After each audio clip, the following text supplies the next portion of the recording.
I realised when building the k-means clustering spreadsheet that actually the maths behind k-means clustering is actually quite accessible to those with a relatively decent high school education. So I thought I'd record this video just to run through some of the background on the maths behind how to calculate a cluster. Let's start off by discussing what is a cluster though.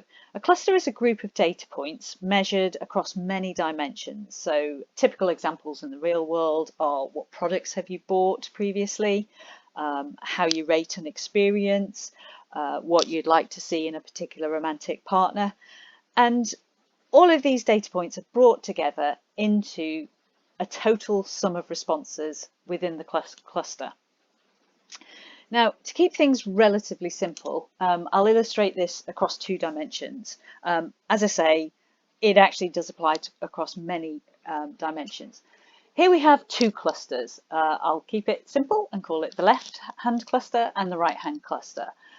And this is actually what K is. It's the number of clusters that you are considering. So the first thing we need to do is measure the middle, the mean or the average of all of the data in that cluster. So that's illustrated across the two X and Y dimensions with the notation of a little hat or the bar above the X and Y. And that represents the mean in maths.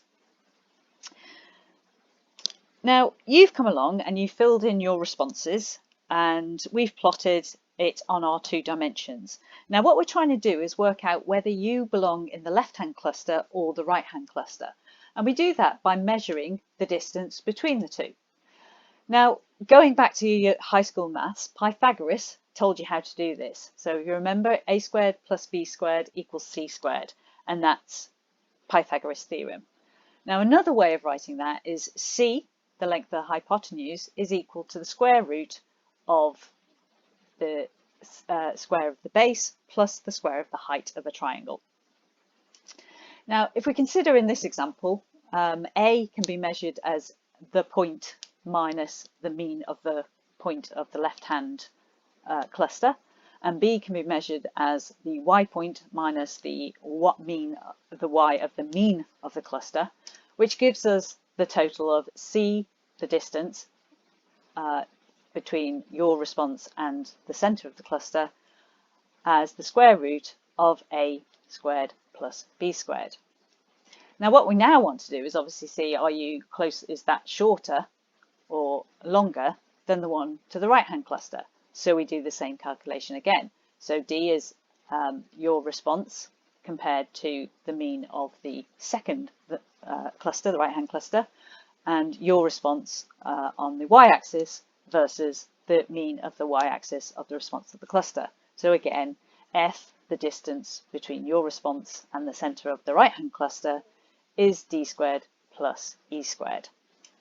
Now, just eyeballing that, what we're looking for is the smallest distance of those two options. So C is clearly smaller than F.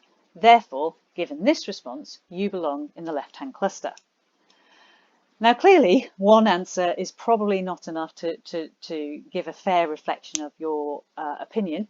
So what we actually do is we take more responses from you, and again, we sum those across each of the answers that we collect against you and actually see what is the smallest distance between the two. So the best match cluster, given these two examples, is the minimum of the total of square distances of your responses to the mean of the left-hand cluster versus the total square distance of your responses to the mean of the right-hand cluster. Now, clearly, this has actually moved you into the right-hand cluster because you were so much closer to that second iteration. Now, clearly going through iteration after iteration is quite hard work to actually measure the Pythagoras, the distance of the hypotenuse. So I've built this spreadsheet to help run through that. Luckily, Excel has a formula that measures the distance for us, and I've literally written a macro so that you can just iterate through each option. Hopefully you'll find it useful, and hopefully this has been of interest. For more resources, please visit datamarketing.co.uk.